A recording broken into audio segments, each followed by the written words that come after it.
Hello বন্ধুরা, welcome to my channel নমিতার রান্নাঘর। আজ আমি তোমাদের ঠেকুয়ার একটা রেসিপি শেয়ার করব। এখন ছট পুজো চলছে, ছট পুজোর প্রসাদ ঠেকুয়া, সেই ঠেকুয়ার রেসিপি শেয়ার করছি। ঠেকুয়া বানানোর জন্য আমি নিয়েছি আটা। এই কাপে 2 কাপ আটা নিয়েছি হাফ কাপ সুজি, হাফ কাপ ড্রাই কোকোনাট, নিয়েছি হাফ কাপ ঘি, নিয়েছি সাদা তেল রিফাইন অয়েল, নিয়েছি মৌরি, নুন, হাফ কাপ চিনি, হাফ কাপের মতো গুড়। আমি আটাটা একটা বড় বোলে ঢেলে নিচ্ছি।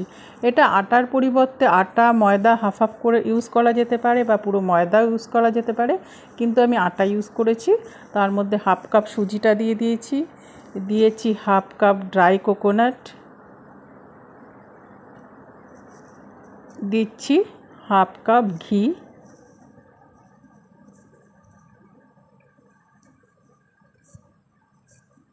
এর সঙ্গে অ্যাড করছি 1 পিঞ্চ সল্ট, একদম অল্প একটু,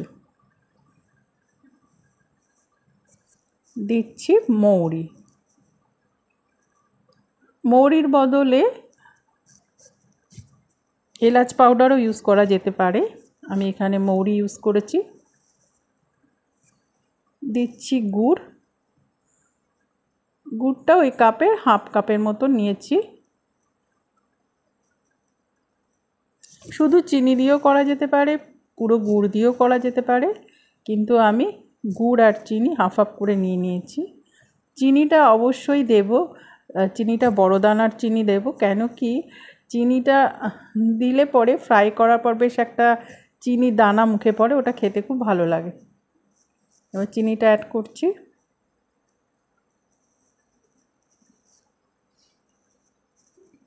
এবার সব ভালো করে মিশিয়ে ভালো করে ময়ান দিয়ে নেব।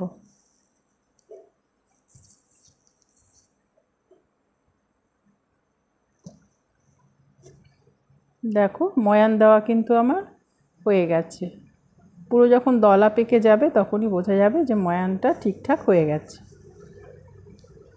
এবারে অল্প অল্প করে জল ইউজ করব, কেন কি এই যে মানে মণ্ডটা তৈরি করব, এটা কিন্তু আটা আটা যে মাখা তৈরি করি রুটির জন্য, রুটি বা লুচির জন্য যেটা মাখি সেরকম হবে না, এটা কিন্তু একটু টাইট হবে। সেই জন্য অল্প অল্প করে জল ইউজ করব আর মাখবো।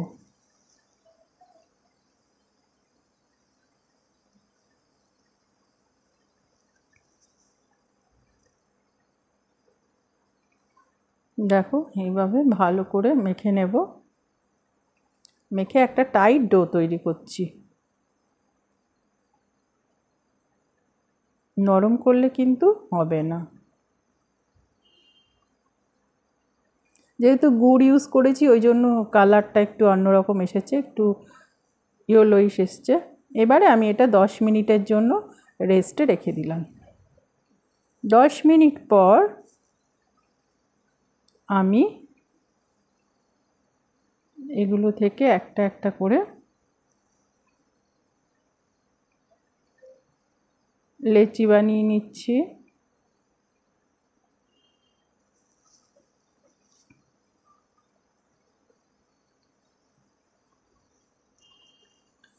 যদি ছাঁচ থাকে তাহলে তো ছাঁচেই করা যাবে, যদি ছাঁচ না থাকে সেক্ষেত্রে আমরা টুথপিক দিয়ে একটু গাছের পাতার মতো শেপ করে নেব। নানা রকম শেপই করা যায়। টুথপিকটা একটু চেপে চেপে দেব,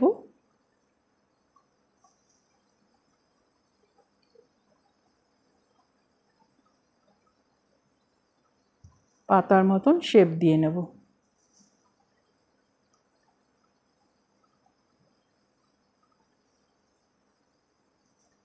দেখো এরকম করে আমি কিন্তু সব ঠেকুয়াগুলো বানিয়ে নিয়েছিলাম। এইবারে কড়াইয়ে সাদা তেল যখন গরম হয়ে গেছে তখন আমি একটা একটা করে ঠেকুয়া ছেড়ে দিচ্ছি। তবে এক্ষেত্রে কিন্তু ঠেকুয়াগুলো ভাজার সময় খেয়াল করতে হবে, আঁচ কিন্তু একদম কমিয়ে ভাজতে হবে। আঁচটা কমিয়ে ভাজলে ভেতরটাও ভাজা হবে আর বেশ মুচমুচে একটা ভাব হবে। লাল করে ভাজতে হবে, মানে ব্রাউন করে ভাজতে হবে। গ্যাস কিন্তু বাড়িয়ে ভাজলে হবে না, তাহলে কিন্তু আউটার পোর্শনটা হবে কিন্তু ইনার পোর্শনটা কিন্তু কাঁচা থেকে যাবে। দেখো আমার একটা পিঠ কিন্তু হয়ে এসছে।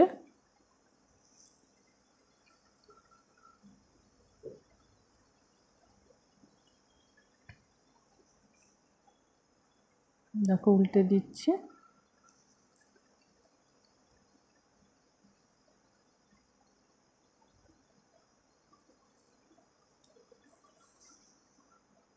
এবার উল্টো দিকটা ভালো করে ভেজে নিলাম। দেখো ব্রাউন করে ভেজে নিয়েছি। এবার আমি